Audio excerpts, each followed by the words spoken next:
Hello and welcome to the Smells Like Infinite Sadness podcast. I'm your host, Michael Taylor. For those of you who don't know, I run the website, smellslikeinfinitesadness.com. It's a blog covering the best alternative rock from the 80s and 90s up to present day. I'm a proud middle-aged Gen Xer who is still obsessed with the music of his youth and loves to talk about it. It's something I love just as much alternative rock or cult movies. If you've been following my blog, you've noticed that I like to cover some so bad they're good movies, and I thought it would be really fun to discuss how I've discovered them over the years. Well, anyone who loves some best worst films should give those a go. So today marks the inaugural episode of our Smells Like Cinematic Sadness series. Get it? And where I'll be covering the best and bad movies. And my co-host is my friend Damon Shell. We've bonded over bad films ever since our college days. And we've always had fun seeking out the best of the worst. And we're going to be discussing some of these amazing turd treasures. For this episode, we're going to look back at the film that kind of kickstarted our mutual love affair of bad movies. It's Raw Deal. If you don't know it, it's not surprising. It's one of the few bombs by the infamous Arnold Schwarzenegger, and you're about to find out why it's so bad it's good, and why you should check it out nonetheless. So sit back and enjoy.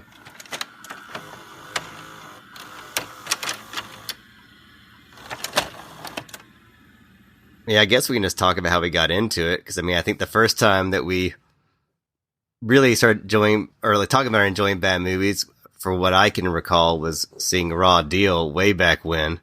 It seemed like we watched that because my friend Jack turned me on to that. Yeah, I think that was one of the first ones that got us into it. I mean, I'm sure there were in our past there were some movies that we had seen that were just like so god awful that we either got so frustrated and walked out of it or something. But what really got us onto the video cassette portion of this was Raw Deal. I think, yeah, for sure.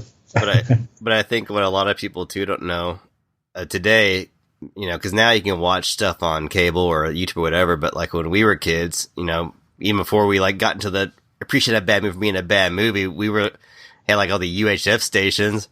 And and you wake up on Saturday morning and it'd be either like some bad Godzilla movie or there'd be like a kung fu, martial arts movie.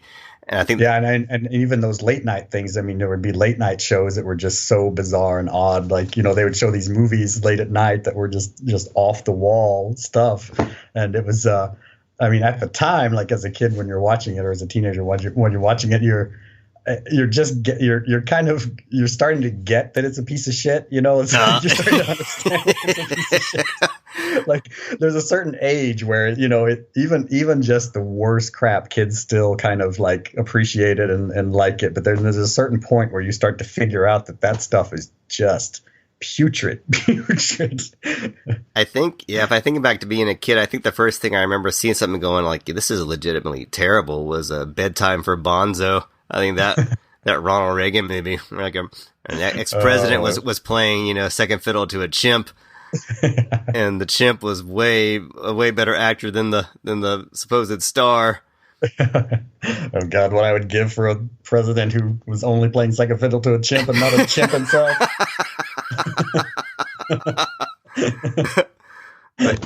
but yeah, because once we started getting into the because you live in St. Louis in those winters, there was like absolutely nothing. It was like ball-numbing cold. Nothing. You just couldn't go outside. And so our thing to do was, like we weren't always going out to parties or bars, and we would, but of course, we weren't like the typical. Our school wasn't like the typical school where you had a lot of athletes and like kind of guys who would be going out to bars and parties all the time. We were all art students pretty much, and so we always did things a little differently.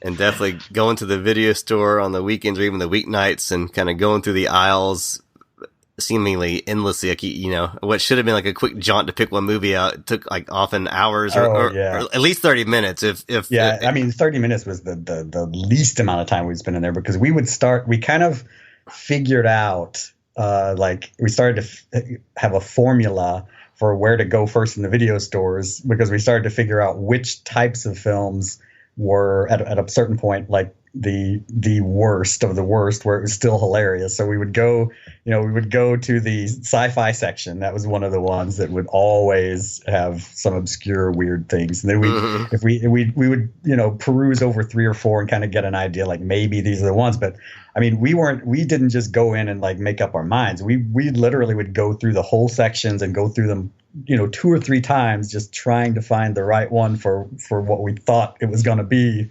And I mean, that was as much of the night as it was watching the film itself, was going through this, and also just laughing at the cover art and the descriptions of the films. And I mean, some of these things, I mean, that was just part of the whole process. It wasn't like today where, I mean, there is no process. You just, stream it or download it, and you don't get on any of the cover art. You don't get any of these things. I mean, you can still find this stuff, but it's not the same thing as experiencing it all at the same time in one kind of encompassing turd ball, if you could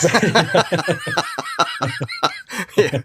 Yeah, we took it almost like a science project. So we've kind of talked about how we got into watching bad movies, and we mentioned Raw Deal, and I really felt that since Raw Deal was kind of the movie that kicked that off for us, maybe that should be our first entry, kind of a nice solid turd to stir the punch bowl, so to speak. A dry stool. And Raw Deal, for those who don't know, and I won't be mad at you if you don't know, because Raw Deal is kind of like it's one of Schwarzenegger's lost movies. I mean, so many of Schwarzenegger's movies, even the bad ones like Commando and stuff like that, they still made money at the box office, and they're still on cable all the time, and they have launched a bunch of one-liners and things like that. They're on Univision like every other day. Mm-hmm. And you can, all that good stuff. But Raw Deal was a very cheesy action movie. Directed, you remember who directed it? I believe the name was John Irving or something like that. That's right. It was John Irving, and he was basically a workman-like director. I don't really know much of John Irving's stuff, and I think that's probably for a good reason. Well, I think he also did Swayze's Next of Kin. Perfect. And that shows you just what a director that John Irving was. He was very workman-like, action movies that were very just blasé, bland. You're not going to see any inventive cinematography. There's no fancy camera work. It's all locked on a tripod. Yeah, and lots of just longer scenes of like violence or packing guns away into things, preparing for the battle, the scenes, and all these things, which are just so unnecessary and useless and over the top. Very over the top, and it's really, if it wasn't for the cast and the fact that it was in the theater, you'd have thought it was a TV movie. It's got a very TV movie feel to it for me, except for the profanity, because it just has that like 80s cop show kind of feel to it. It's like I mean, even the final scene is the freeze frame, just like all those 80s TV series, Hardcastle and McCormick. I was just about to say it. Yeah, it was a total. It was very much a product of its time, and you see Schwarzenegger doing his shtick, but he's doing it in a film that wasn't quite tailored for him, I don't think, because, I mean, to say the least. Yes. Yeah, because most Schwarzenegger films, they're very outlandish. They're kind of over the top. He's going to be ridiculous and all this. But this one, they try to convince us that Schwarzenegger should be a small town sheriff, and he plays a small town sheriff. I believe I know the story. It was he used to be in the FBI in New York, and he was suspended for beating almost a man to death who had raped a girl, which leads up to that famous line, in the film where he describes what happened. But so he was suspended, and the only job he could get apparently was the small town sheriff's job. But still, that still is not matching Schwarzenegger in the least. I mean, no, I cannot see Schwarzenegger at Quantico. I just don't believe he would make it through the intelligence training. I don't know. And there's this really bad opening scene where it's like him chasing a guy on a motorcycle, and afterwards he gets him and he's seen back in the sheriff's house. This guy's like, "You want something, sheriff?" or something like that. It's some deputy. And it's just so ludicrous that he's like talking to him like this guy from this like thick Austrian accent who, this is a town that could probably barely, just they were. It's an odd fit, and yeah, exactly. But one person that tries to class up the film best as he can is the great character actor Darren McGavin. Yes. And Darren McGavin plays Schwarzenegger's old boss, who he wants Schwarzenegger to go back and go after the person who killed his son, who was also an agent. And he got killed in an early mob hit. So basically, Schwarzenegger's being hired muscle to go take care of Darren McGavin's son's death because he feels a kind of a paternal quality there. So, but yeah, what you're talking about earlier when they were discussing it, and Darren McGavin's character is basically trying to, go off on why Schwarzenegger got fired. His character, he says, he molested, murdered, and mutilated her. He molested, murdered, and mutilated her. And he mutilated that because that is not a line you give a guy with such a thick Austrian accent. And it's just it was. I mean, you gotta check out the if you haven't seen it, you gotta check out the clip on YouTube. It's classic. It's just he molested, murdered, and mutilated her. Mutilated. The guy kidnapped an 11-year-old girl. He molested, murdered, and mutilated her. Yeah, and luckily it was in that order. That was a very nice order. The molesting, then the murdering, then the mutilating. As opposed to the murdering, then or the mutilating first, then the molesting, the murdering second, and the molesting third. That's far more disturbing. So they took the gentle route, the gentle trio of very unsettling stuff. And playing his wife, let me look up her name. It's Blanche Baker. Yes. The other actress was Catherine Harold. Yeah, and we'll get to her in a minute. But Blanche Baker plays Schwarzenegger's, and Schwarzenegger's character was Mark Kaminsky. And his wife is played by Molly Ringwald's older sister from 16 Candles. That's where I know her from. Right. And she plays basically a really... Just like 16 Candles, she plays someone who's kind of like drunk a lot of the time, like kind of out of it and miserable. And in this film, she basically just says that she's tired of living this life. She hates being in this small town and misses being in the big city. And at one point, she makes him a cake that says shit on it in icing, very Betty Crocker. And then she tosses the cake at Schwarzenegger. He dodges it, and then he says, "You should not drink and bake." And then the scene ends. And that's the it. end of the scene. That's it. And you should not drink and bake. Drink and bake. I mean, and that shows you too that even by Schwarzenegger one-liner standards, which are always very groany, eye-rolling, this one is. Yeah. These are. This is one of the worst. These are weak. If you get the clip, because it's so emotionless. I mean, even in some of his other one-liners, you can kind of see this sly smirk or something going on. And this one was so deadpan and so flat, it just made the whole scene incredibly more awkward, other than the just horrible line and dialogue. But if I'm not mistaken, though, do we ever see her again? No, that's it.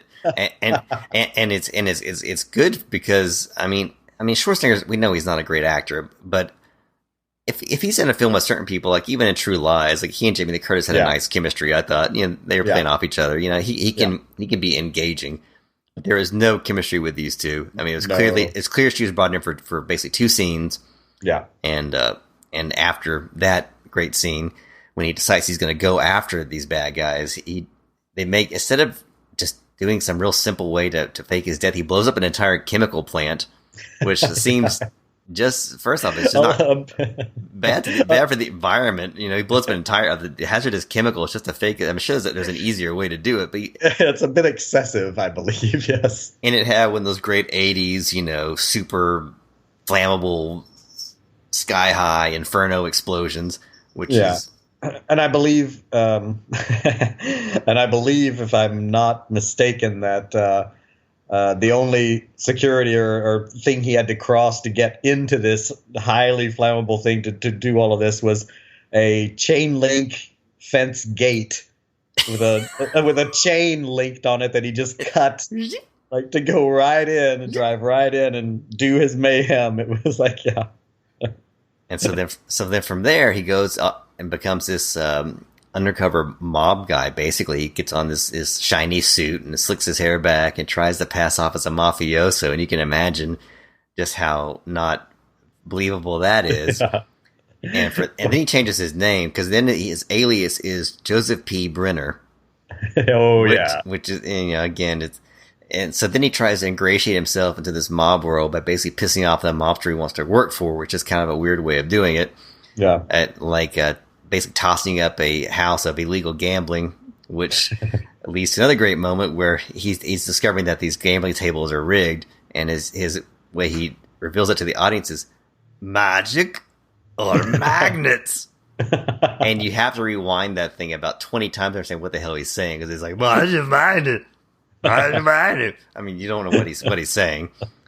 And the film is full of like things like that. You really have to rewind it a lot.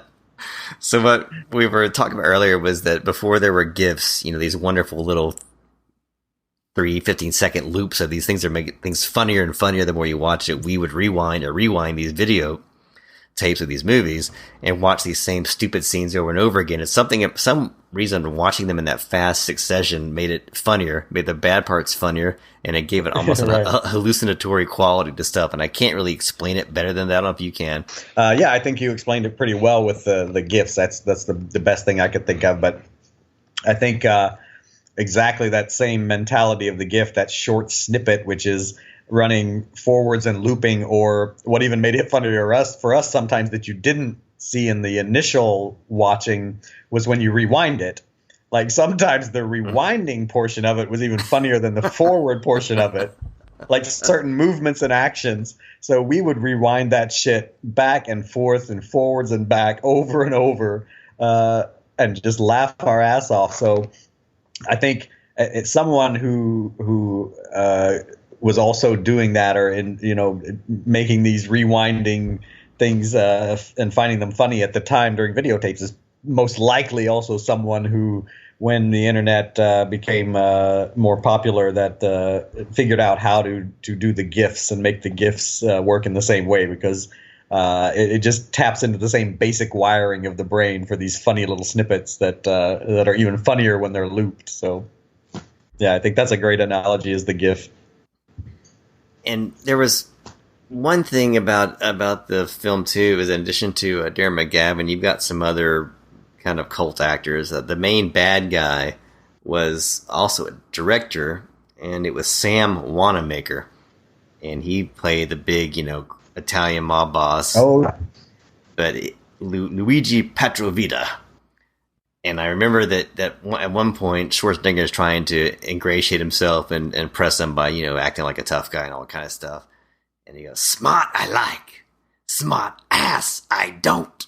And that's another indication of the kind of subgrade tough guy dialogue that's permeating through this stinker. So when he goes to the town, one of the characters he plays by, we mentioned earlier, was Catherine Harold, who plays Monique, who's basically a what they call those, a gun mall? Is that the gun mall, right? Yeah, it's basically a mobster's a mobster floozy who's basically, she's basically tasked with acting like she likes him, but of course she actually falls for him. And there's a really terrible, almost sex scene where they're making out, and and again, there's no chemistry. And she takes off his shirt, and she's like, he's, massive pecs, and she goes, "Oh my God." and then he falls back on the bed and starts snoring.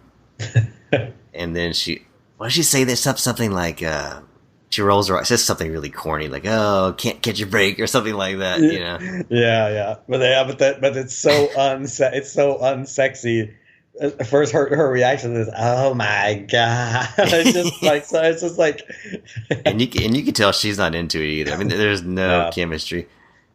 But yeah, there's that line where he's trying to tell her that he's still married, but he still has affection for her, wants to be friends. She's like, "If I went to friends, I'd go to summer camp or whatever." It was, and that was another line trying to be like this, like. Yeah, it's like 35-year-old woman.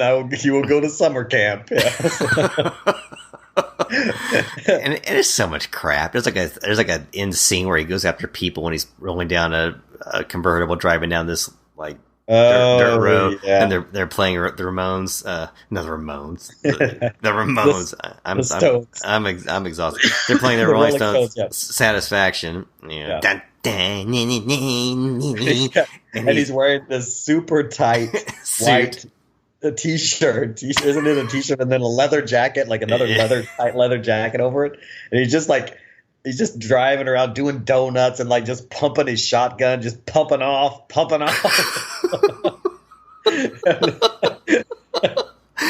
And there's the worst shot.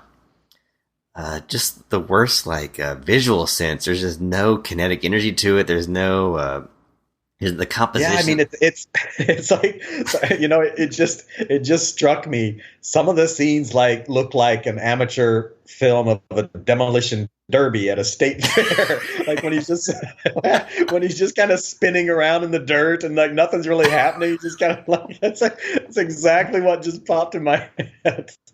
And it's just like that. There's no visual like charm to it or excitement to it. It's just like it's almost like documenting the event, It's like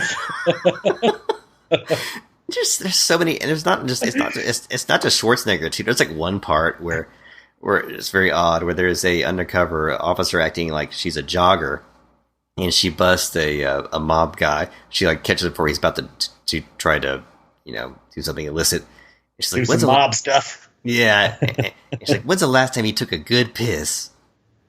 Yes. It's so weird line. What is and that brings us to the other line. What's the one, his name? He has his second alias, the middle initial P. Oh yeah. Now what was the guy that played that cop? There was that he was a great He died just a couple years ago.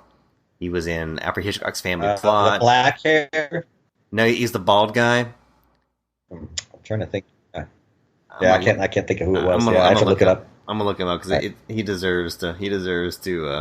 I think Robert Davi was in that also, wasn't he? Wasn't Robert Davi? He was a good character actor in a lot of stuff. He was always playing a mob. Yeah.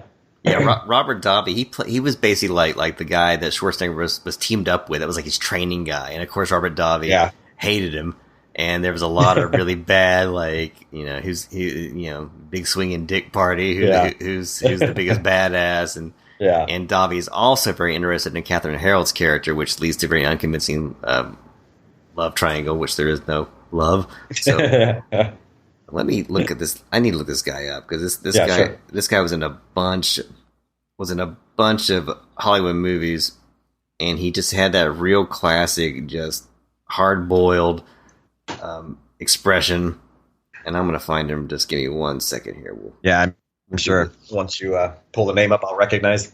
And I'll show you a picture of him too, so that you folks listening can't see the picture, but it'll help us to better inform and entertain the lot of you. Let's see here. Scrolling through. There he is. Ed Lauder. Yeah, that guy. Yeah, okay. I got it. Ed Lauder, yeah.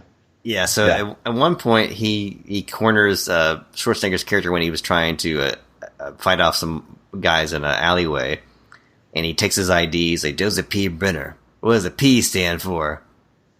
And the word was pussy. Pussy. Pussy. And that was that. That was that. And that's, again, it's a very low energy Schwarzenegger movie that there's just not a lot of passion to. I mean, it seems like no one wants to be there. Mm-hmm. No one wants to be there. You really get that feeling from every performance. I mean, Darren McGavin, bless his heart, because he's such a great actor. He tried to pump something into that, but you can even tell in some of it he was done.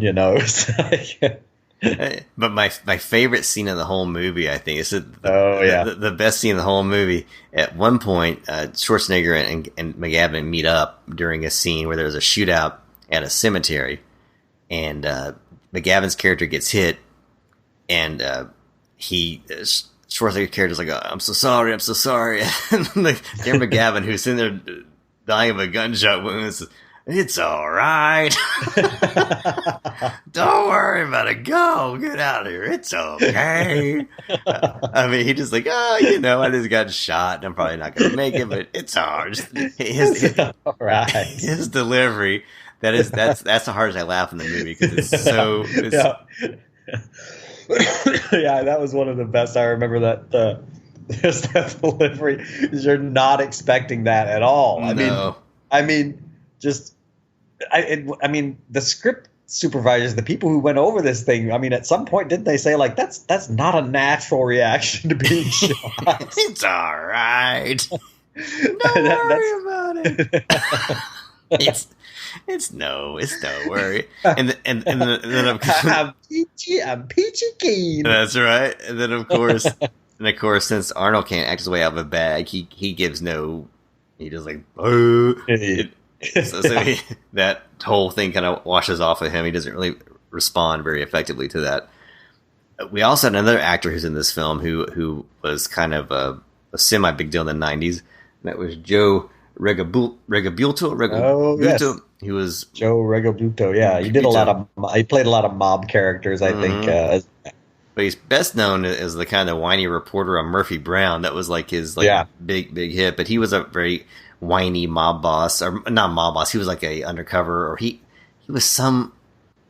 Maybe I think he was like some like city figure, or maybe a politician. Politician. So he was like roped into because he had he had some dirty stuff on him, and he had to get out. And sort of Schwarzenegger was going to take them all down, and didn't care if he was ancillarily involved or whatever. He was going to go. Right. And so in one of the big fight scenes at the end, he's cowering in the corner, going, and this is really like a emasculated death scene. Whimper. It is a whimper. Yeah. It is indeed a whimper, and that scene occurs inside the stronghold of these mob guys in this really like ugly bar area. And there's a scene with this very stout fella comes out with a gun, and he goes, yeah, and then he immediately gets shot, and he goes, whoa. So if you rewound it and fast forward like we like to do, you go, yeah, whoa, yeah, whoa, yeah, whoa. And something about that guy's face. I don't know his name. It was only in there for just a couple of scenes, but just that, yeah, whoa, yeah, whoa. and just the getting shot and unshot and shot and unshot, shot and unshot, and the sound of it and. Oh, pushing forwards back, indeed. That was another really, really strong laugh I got from it. Yeah. But the whole thing just was very perfunctory, and as I mentioned in our intro, we were discussing the reason I discovered this film was we have a group with a guy named Jack Dill Summersby, and I'm hoping that Jack will give us a listen. I think he'd really enjoy it. I hope he actually comes on here at some point with us. I think he would be real fun to talk to. But he told me I kind of ruined Raw Deal because he actually like legitimately liked the movie. He said that I ruined it for him because I was laughing the whole time, and I'm like, but you were showing these scenes and you were laughing too. He's like, no, I thought it had heart in it, and like I watch it, and you ruined it for me. So I'm like, that's but you gave me a treasure. So that's right. That's the trade-off. I think I've become kind of good at ruining things for people like that. I don't mean to, but Yeah, but sometimes, even a lot of films today, which people count as like, great films or like really worth watching. I'll sit through and I'll just watch some scenes, and it's almost the same things. It's just like ridiculous overreactions or just implausible things happening, and it's just. Yeah, so I think that's not new. It's still going on. And I think the thing that the ultimate groaner for Raw Deal, what really makes it a true, just total piece of cinematic poop, is that in freeze frame shot, and in that in freeze frame shot, you've got Darren McGavin, who's now in rehab. He's in a wheelchair, and they're trying to get him to walk on crutches, and he so let me get this right. He wasn't all right. He wasn't fine. He was all right. Let's go. No, he can't walk. I can't walk. I'm all right. And so he went from feeling I'm all right to being a real mopey puss. Oh yeah. And so Schwarzenegger visits him in the hospital, and you discover it through this monologue that he reunited with his wife, and a very unconvincing monologue about how things are better than ever, which is the wife we never saw again. Yes. Yeah, and the wife who thought he was dead.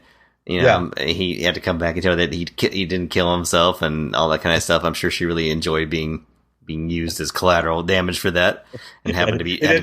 He didn't kill himself, but there was a village of about 250 people who immediately struck him down with tumors and evaporated in the middle of the night. Chernobyl, North Dakota. But you find that out, and then of course there's this scene where he's trying to get in rehab, and there's this nurse who's trying to work with him and just get this dejected look like he's just not trying hard enough, kind of a thing.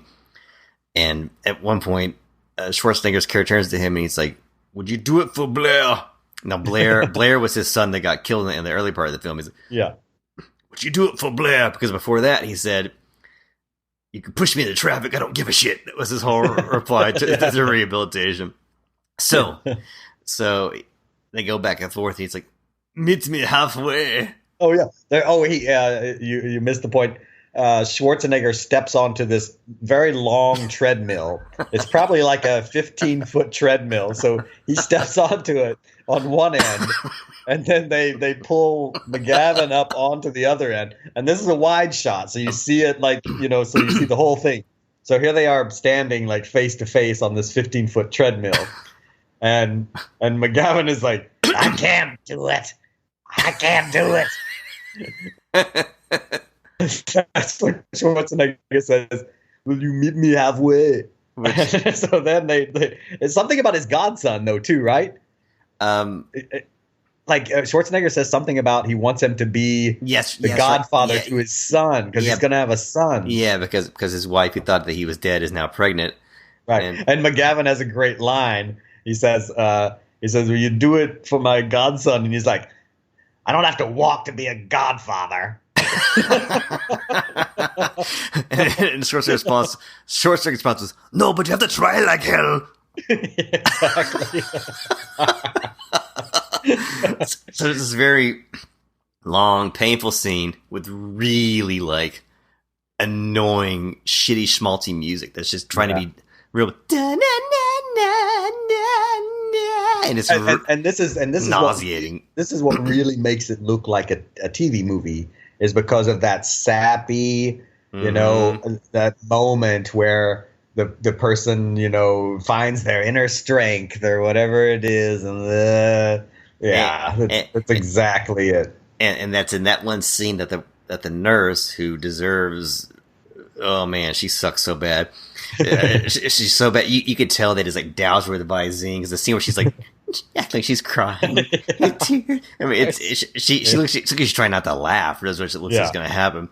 And so you see Darren McGavin almost stumbling.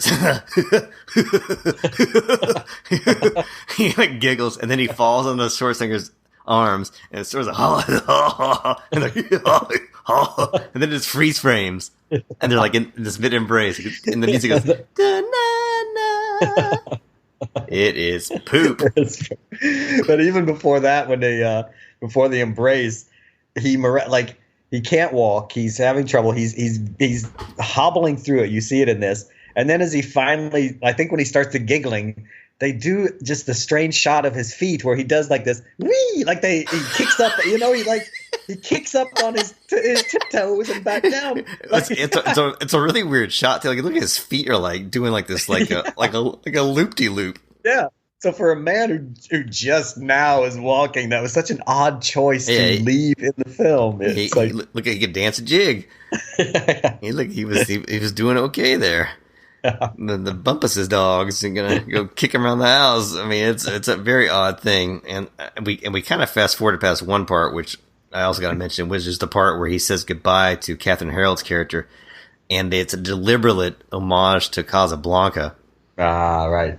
It's like, or is it Key Largo? I always get confused. What's the film where they leave by the plane? That's Casablanca. Casablanca. Okay, just making Yeah. sure. And he's like, there's no room for us both, sweetheart, kind of a thing. Yeah, And it's so bad. It's just another example of how this film is just really uninspired and just a cynical thing. And this is also, I think, worth knowing. This was basically Schwarzenegger in between hits. Like he had kind of a try spell. Like he got big with Conan. Yeah. But then the next few things like Red Heat and this kind of, it wasn't a big hit. So this was before Terminator, if I'm correct. Yeah, and I think it was right after Commando. I think it was This came out immediately after Commando. I think Commando was like 85, maybe 84, 85, and this was 86. So this was right after Commando. Yeah. But one thing I was reading that was interesting, there's very little defined on the internet about this movie, about behind the scenes, which is, as we're discussing this film, it's not hard to understand why.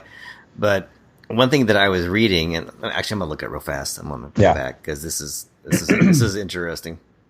Yeah, I find it quite odd also because of the fact that, when you watch the performances and these are pretty reputable actors. They've been in things before. And quite successful. You see that they're dialing it in. You see that they really are just not. They're just doing it to be doing it, and seem quite annoyed to be there almost. So I'm not surprised that there's very little out there about it, because probably as soon as someone asks them about Commando, they're just like, I don't want to talk about that, or they just leave it at that, because I'm sure this set was just like just a nightmare to be on. I think no one seemed to be happy. I think this was a paycheck movie. This was a movie people did to pay their bills and to pay their sports cars and to there was nothing. Yeah, I'm sure that after the success of Commando and Conan, some of these actors who hadn't had work in a while, even though they were quite known, and some of them who didn't have much of a career but played these character roles, knew that they'd get enough of a paycheck. The studio would be behind it enough because of Schwarzenegger to do this. But I'm sure, the script reading must have been brutal. And then like, are we really going to do this? Yeah, so I'm reading an article here on Film Score Rejects, who also did a podcast episode about this. I have not listened to. I'm just reading their introduction, but they're talking about how Raw Deal was another film that was produced for DEG, which is De Laurentiis, right? Yes, I knew that. Yeah, and that was a studio that put out some pretty cool stuff. They put out Blue Velvet, they put out Manhunter, a lot of cult classics, but they also had their fair share of bombs, which is why they went out of business eventually. Thanks to things like Dune and whatnot.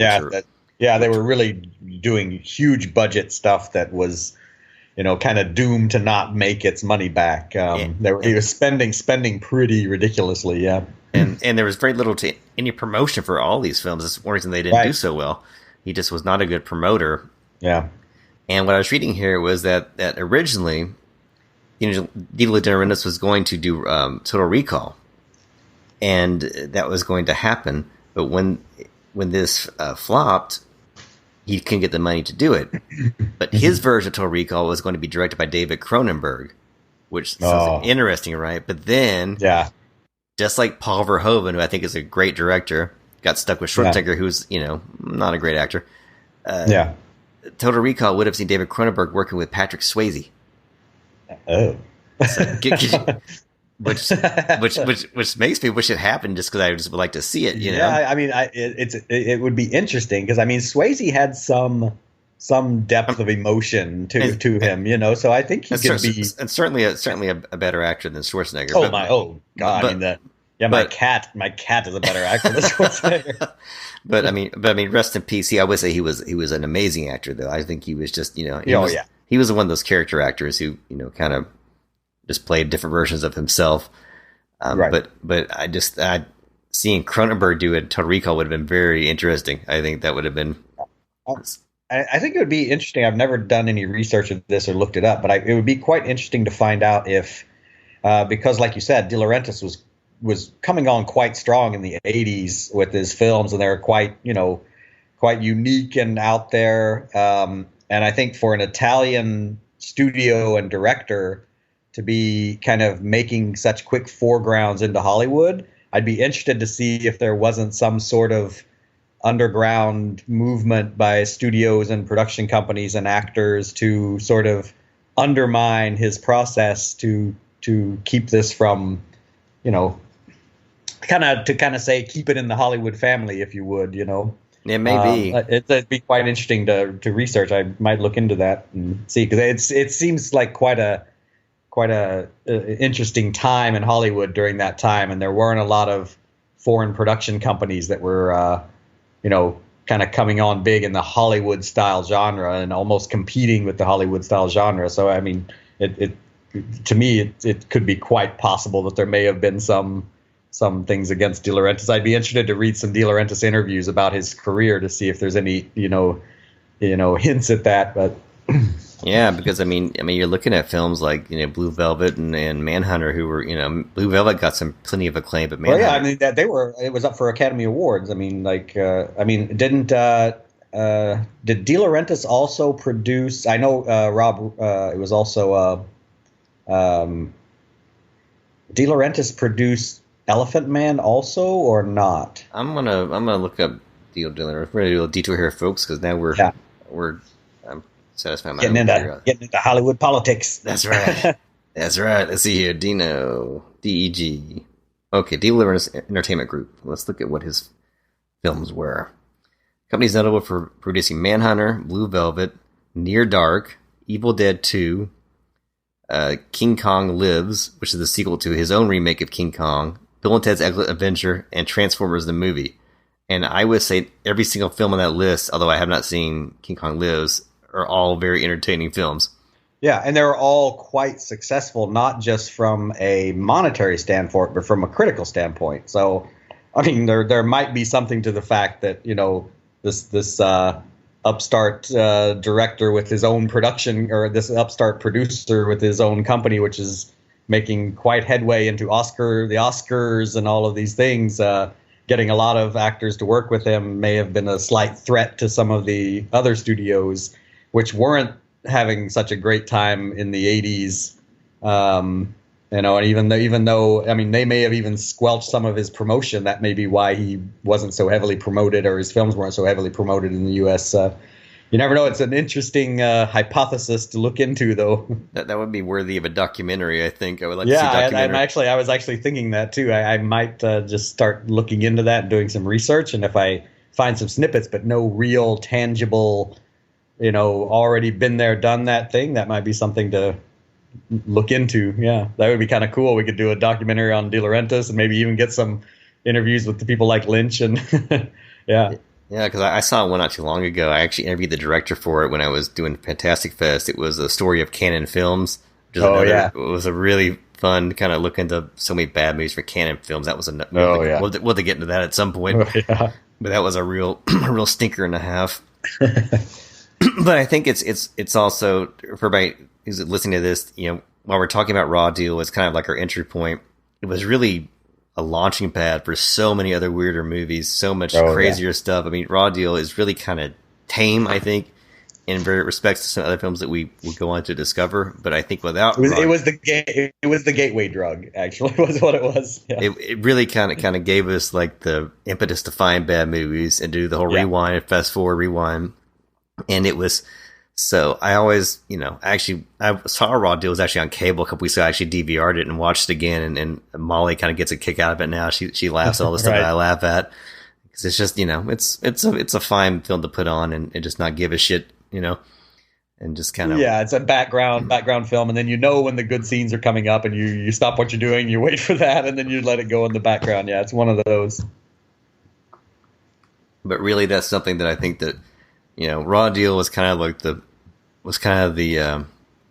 what they call it, the goose that laid the golden egg, or I don't know what's that term that I don't know. I don't think that's the one. It's something about laying an egg. What is that saying? It's I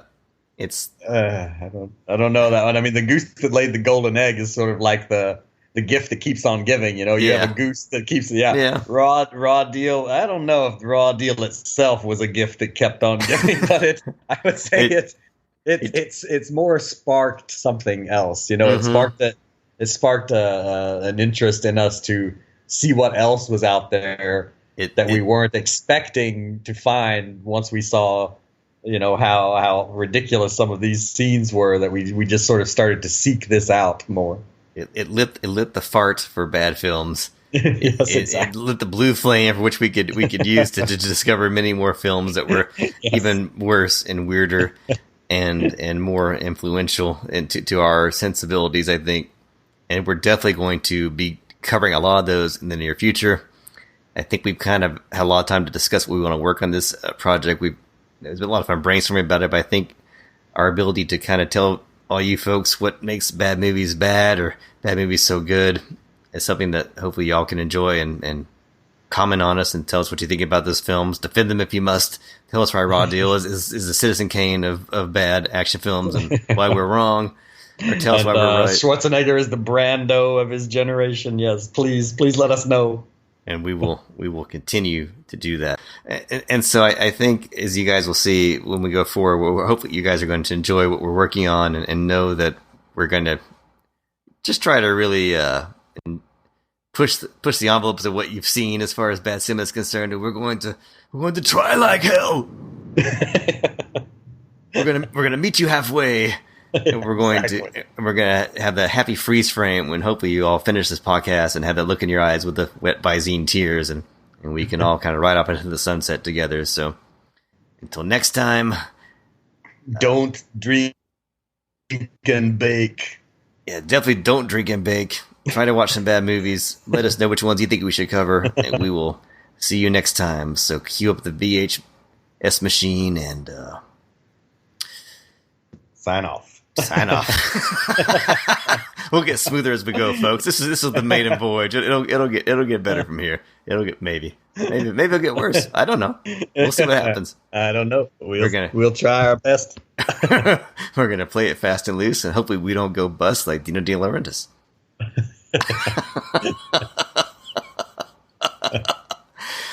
All right, so that's it. I think we're done here.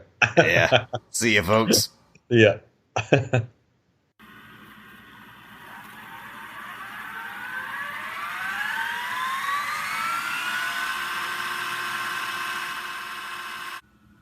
that wraps up today's first installment of Smells Like Cinematic Sadness. Thanks for tuning in. Hope you guys enjoyed it. Be sure to check out Raw Deal so you can see what all the fuss is about. And we'll be back soon with a new bad movie to discuss. Until then, I'm going to leave you one of those infamous quotes from Raw Deal. We'll fade out on that. So take care. Talk to you guys soon and have a good one. Then walk. I can't walk! Then meet me halfway. Come on.